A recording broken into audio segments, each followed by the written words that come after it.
오늘은 제가 주역의 탄생 배경에 대해서 간략하게나마 말씀을 드리려고 합니다. 왜 굳이 그런 얘기를 하느냐? 왜냐하면 이 주역이라는 것은 우리가 지금 사주를 본다는 것은 우리가 역학에서 답을 구하는 것인데 그 역학 자체는 주역에서 나왔습니다. 주역입니다. 주역은 결국 무엇이냐? 학문입니다. 그런데 많은 사람들이 예전에 이렇게 신을 받으신 분들이 이제 이런 거에 대한 공부를 했다기보다는 본인의 신적인 거에 의해서 주역을 응용했던 경우들도 있고, 또한 때로는 어떤 분들이 운을 말을 했는데 안 맞는 경우도 있었겠지요. 그러다 보니 자꾸 미신적이라는 개념으로 가게 됐고, 특히나 이 기독교의 생각을 가지고 계신 분들한테서는 이 사주나 주역이나 이런 거에 대해서 굉장히 절레절레 하시는, 그렇게 생각하시는 분들이 많은데, 그게 아니다. 그냥 이거는 하나의 학문이다 라는 것을 제가 말씀드리려고 이 영상을 찍게 되었습니다. 그러면 먼저 말씀드리겠습니다. 중국에서는, 우리나라에서는 단군 신화가 있었지만 중국에서는 옛날에 사망오제라고, 여기 복희, 신농, 황제, 마치 우리나라에 단군 신화가 있었던 것처럼 여기서부터 신화가 시작됩니다. 여기 신농이라는 제사장 같은 사람은 농사에 대해서 가르쳤고, 여기 황제는 칼이랑 이런 무기에 대해서, 결국은 이게 농기구가 되겠죠. 여기에 대해서 가르쳤는데, 이 복희 때 여기서 선천팔괴가 나옵니다. 아주 오래됐죠. 선천팔괴는 뭐냐? 음과 양을 말하는 겁니다. 음과 양은 불상리 불상잡, 결국은 떨어져 있지도 않고 섞이지도 않는다. 우리가 서양에서, 기독교에서, 창세기에서 그러지 않습니까? 빛이 있으라, 그 다음에 어둠이 있고, 음과 양은 서로가 항상 섞인 것보다는 마치 한 몸처럼 높음이 있으면 낮음이 있고, 바다가 있으면 묻이 있고, 또한 밝음이 있으면 어둠이 있습니다. 이 음양의 조화가 굉장히 중요합니다.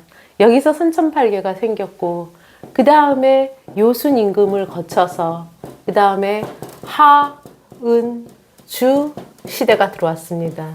은나라는 주왕의 달기에 의해서 망했고, 중국은, 역대 중국은 보면은 참 예쁜 여자들이 나라를 많이 망친 경우들이 많은데, 은나라는 하여튼 그렇게 해서 망했습니다. 주나라 문왕 때, 이때는 굉장히 학문이 번성했던 시기입니다. 이때 문왕 때 이 주나라에서 역학이 생겼습니다. 그래서 주역이 된 겁니다. 여기서 뭐가 생겼다? 후천 팔괴가 생겼습니다. 아시는 것처럼 일천간, 하늘은 처음은 하늘이고, 이태택, 그 다음에 못, 삼리화, 불,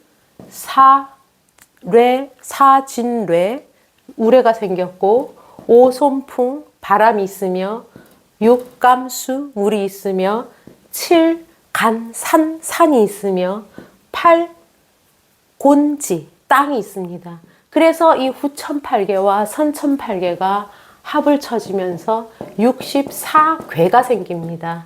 이게 주역이 여기서 완성이 되는 겁니다. 그러면 옛날 사람들도 항상 지금 사람들처럼, 오히려 옛날 사람들이 더 그랬겠죠.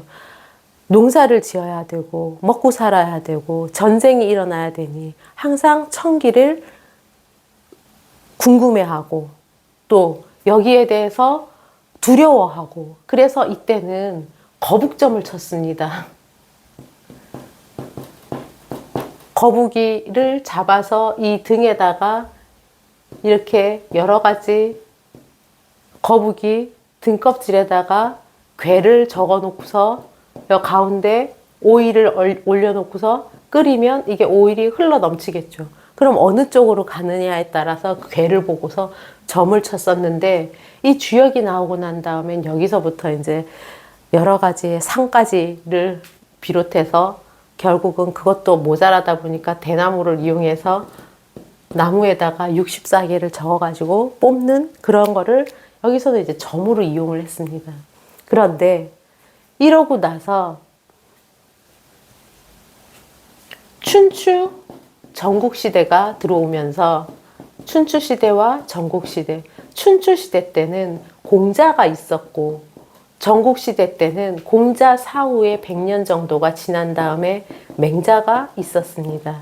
여기서 공자는 가장 중요하게 생각했었던 게 인이고, 맹자는 공자의 손자한테 배우기 시작해서 나와가지고 그 뒤에 자기의 학파를 만들면서 인과 의를 강조했습니다. 이 전국시대 때는 제자백가라고 많은 사람들이 자기의 이념을 뭐 노자, 순자, 그 다음에 너무 이루 말할 한 10개 정도가 넘습니다. 그 사람들이 수레를 타고 다니면서 많은 사람들을 이끌고 다니면서 자기가 무슨 학파인 것처럼 거두인 것처럼 그러면서 각국 나라들의 제후들한테 조언을 하고 그걸로 녹을 얻어먹고 이렇게 해서 많은 학파가 생겼습니다. 여기서 중국의 고대 동양 철학은 거의 끝을 맺습니다. 여기에 더불어서 이거 맹자 사후 40년, 70년 후에 진나라에 시황제가, 이제 진시황제가 생겼는데, 이 진시황제의 의붓 아버지 여부리가 진시황제가 13세에 나라에 등극한 다음에 왕권을 강화를 위해서 만든 것이 여시 춘추입니다. 여기에서 무엇이 나오느냐? 24절기가 나옵니다.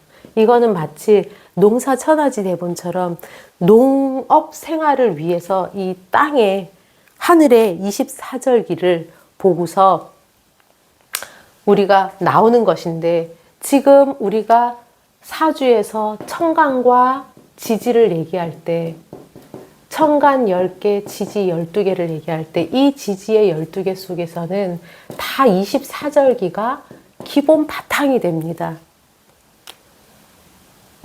지금 우리가 말하고 있는 공자시대의 인의 예지신, 인이라는 거, 측은지심, 어질다, 이것은 결국 목의 기운, 그 다음에 화, 예의를 따진다, 아이고, 이거는 화, 사양지심, 목, 화, 또 토, 신뢰지심, 믿음, 신뢰지심, 그 다음에 맹자가 그렇게 강조했던 의리, 이거는 금의 체성으로 금, 분별력 하는 수호지심, 부끄러움을 안다.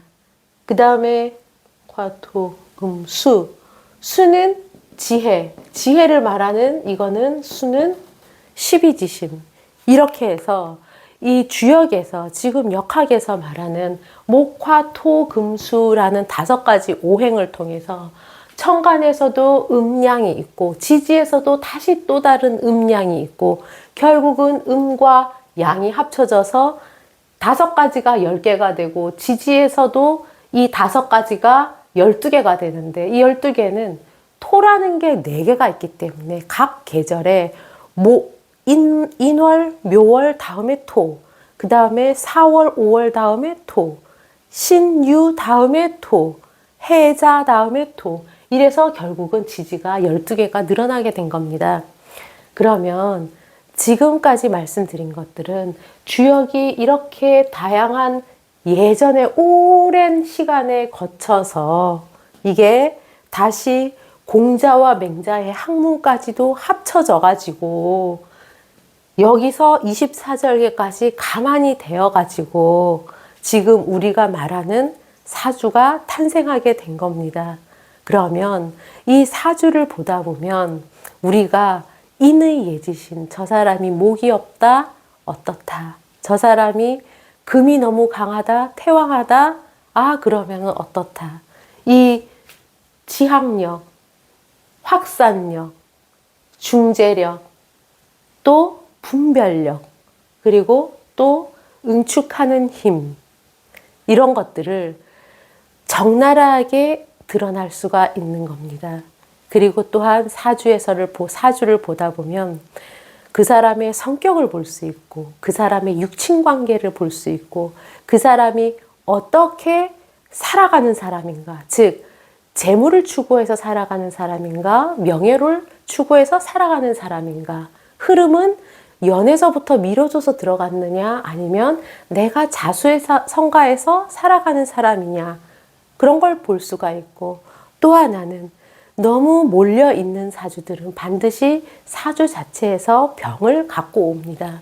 그러면 그 내가 가지고 있는 선천적인 병이 무엇인가, 그것도 알 수가 있습니다.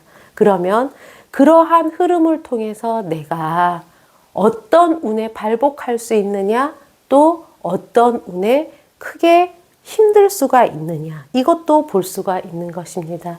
사주를 본다는 것은 굉장히 다양한 모습과 굉장히 다양한 결과들을 유출할 수가 있습니다. 이것이 어떻게 단순히 신에 의해서 받은 한마디 말 가지고 이 많은 것들을 설명할 수 있겠습니까? 이것은 학문을 통해서 이 학문의 시기와 이 사람이 태어난 시기와 그 사주에서 원국에서 무엇이 많이 좌우하는가, 그리고 운이 들어왔을 때 합충 변화를 일으키면서 어떻게 안 좋아지고 어떻게 좋아지는가, 이거를 설명을 해주는 것입니다. 사주는 학문입니다. 미신이나 그런 엉터리 소리가 아닙니다. 그래서 저는 신살 보지 않습니다. 공망 보지 않습니다. 12운성 보지 않습니다. 오로지 사주가 주는 힘, 생극재화를 통해서, 합충 변화를 통해서, 간지를 통해서 그렇게 사주를 느껴보고자 합니다. 여러분, 감사합니다.